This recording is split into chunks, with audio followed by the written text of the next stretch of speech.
This video is brought to you by G2A.com. Hi guys, this is my first vlog, so I'm sorry about the lighting. It's now 20 to 6, and so it's rather dark, but I'm going to always vlog from the car, so this is the only time of the day I had today to vlog.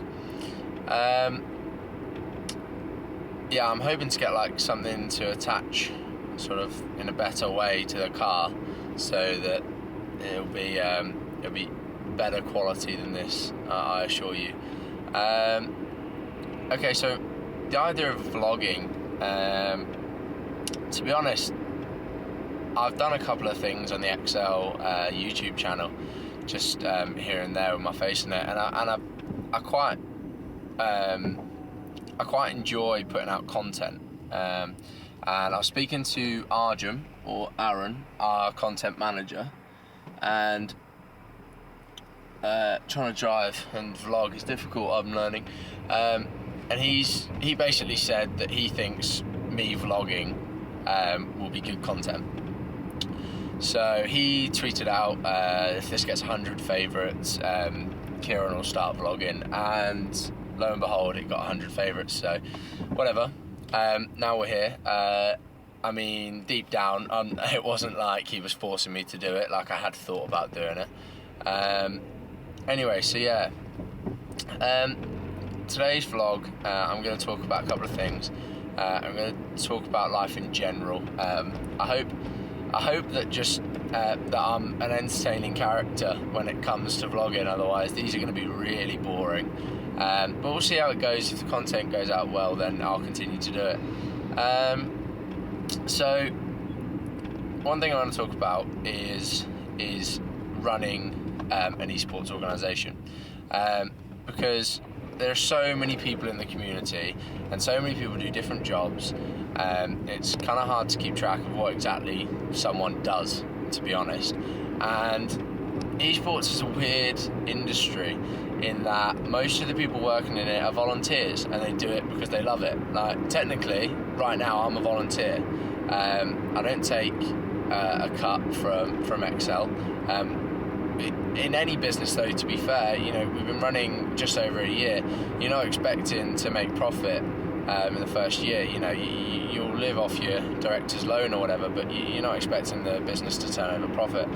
And although it was hard to start with, we're finally starting to get to, you know, a financial stage. We've had investment mainly from, you know, within the organisation. So a couple of our members, I obviously won't talk like figures or anything, but it's all sort of been inter-funded. And you know, obviously the perfect business model is that the organisation runs off sponsorship revenue, and the players make their money off event winnings, really. Obviously, you know, you start getting into wages on top of that as well, but ideally we don't want to take a cut from the players. You know, to start with, when you're funding events constantly, you're going to have to take a cut, because otherwise how can you keep afloat? You can't just keep chucking money. But you know, now we're getting to the stage where we don't need to take a cut as much, but then, you know, as soon as you start bringing in wages, then, you know, the player expense goes up and you need more sponsorship revenue. So it's a constant battle, but every time you get a new overhead, it normally means that you're growing. So as soon as it starts even becoming apparent that your players are thinking, you know, everyone, you know, I'm playing against these guys, they're getting a salary, I want a salary. Once you get to that stage, you've clearly grown, because, you know, if your players are wanting a salary, they're clearly doing well. So it's just step by step. You've got to be smart by the way you invest. I mean, esports is easy to get into because it requires pretty much no startup cost, but it's not easy to do right. And a lot of people make a lot of bad decisions, especially team-wise, because there's more to being a professional player than just being really good at video games. There are people that have done it in different ways. I mean, the obvious one's a nade shot. Like, he was pretty good at video games back in the day, but really he built his following on YouTube, and that was how he got there. So hopefully you guys have seen quite a lot from Excel, and hopefully you think that we do it the right way. I think that we do it the right way, but then otherwise I would do it I'd do it differently. It's all about building really strong relationships. Business is all about relationships. Doesn't matter what industry you're in, and you got to build strong relationships with your staff members. Because at the end of the day, like I said, there's a lot of volunteers. Like a lot of our staff members are purely volunteers. Like we reward them with like apparel, like players and stuff. We make sure our staff are well treated and that they feel a part of something big. And that they can genuinely see their work doing big things. They can see it affecting the business in a positive way. So there are ways to reward people that don't have to be financial, and that's one thing that annoys me when players are very narrow-minded and they only look at the money. Because if it was all about the money, then there'll be other orgs that are doing it better than us, because obviously we're not the biggest org. Doesn't mean that we don't have as much money as some of the other orgs, but I like to think the organisation is run in a really, really good way, and that our players have a better experience under our organisation than anyone else's. Now that brings me on to the point of Twitter recently. So there's been again, I'm not going to be mentioning names or anything because that's just unprofessional. Well, that's the point, unprofessional. I use the word professional a lot, and a couple of people have sort of picked up on me and go, what does that mean? Well, essentially, being professional is just taking care of everything you do and just thinking things through, really, and just acting in a way that you would act. If you got to act in the same way on social media, in person, on anything that you would in front of your granny, essentially. You can't start shouting controversial things or start saying controversial things when you've got really no facts to back those things up, because you'll just get pulled up on it and you'll just make enemies. And like I said, business is all about relationships. You've got to make relationships, and it doesn't mean you've got to suck up to everyone. It doesn't mean you've got to be someone you're not. You just got to think about what you're doing and just don't be silly with it. A couple of people that are close to me in the community I've seen, being silly on Twitter and just tweeting out things that I look at and go, why on earth have you tweeted that out? And I just had a word with them and said, look, I'm not your mum, but don't tweet that sort of stuff if you want to be recognised as professional to businesses. Because at the end of the day, the owners of eSports are dealing business to business.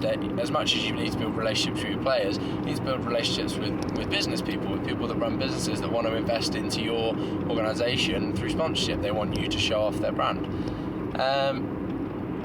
So that's just a little bit of an insight. That I don't even know what I've just said in the past however many minutes, but it's just all off the top of my head, so hopefully it's interesting and useful. In terms of life, myself, I balance a university degree with playing university sport, with doing a couple of university extra curricular activities, such as like negotiations competitions, because if you don't know, I do law, so I've got a couple of that going on. With a girlfriend. Now, girlfriend takes time, but if you find the right one, then you make time for that and you enjoy the time you spend. So that's not really not a burden on your time at all. And then there's the eSports organisation, which at the moment, since we got in the Call of Duty World League, I'll be honest, I've probably done more work on my eSports organisation than I have my degree. And that's just the way it's gone for me recently, and just the amount of work. When I started Excel, I wanted it to be big, but I never knew quite how big it would get so quickly, and I maybe didn't take into account how big it could get while I was doing a degree. But I could, if I wanted to, I could work 9 to 5 days on Excel at the moment, because a lot of my part of my job in Excel is gaining sponsorship. So like I say, I could spend 9 to 5 just doing that, to be honest, because that can be a numbers game in itself. Like you're not going to get through to all the people you want to get through to, and you might have the best business in the world, but they just can't take on everyone at the end of the day. So like I say, it can be a numbers game. Pulling onto a motorway, I apologise. Can be a numbers game, but I think if you present yourself in the right way, good things come to good people, and good things come to people that are doing it right. So if you take on board some of the stuff I've said before, then you can build something really good. I don't think there's much else I've got to talk about in terms of eSports and my life. I'll do a day-to-day vlog. I mean, I'm not going to do a daily vlog, but I'll do vlog on days where I've got something interesting going on. I'm going to be, obviously, like I have in this one, keeping it very eSports related, because to be honest, this is going up on XL Esports TV. That's where my fan base is, if you could call it that. That's where the viewership is anyway. So I hope you guys enjoyed this video. I hope what I said is interesting, even though I really, like I say, I don't know what I've said. Comment, like, subscribe. That's what YouTubers say, isn't it? Yeah. And stay tuned for more content.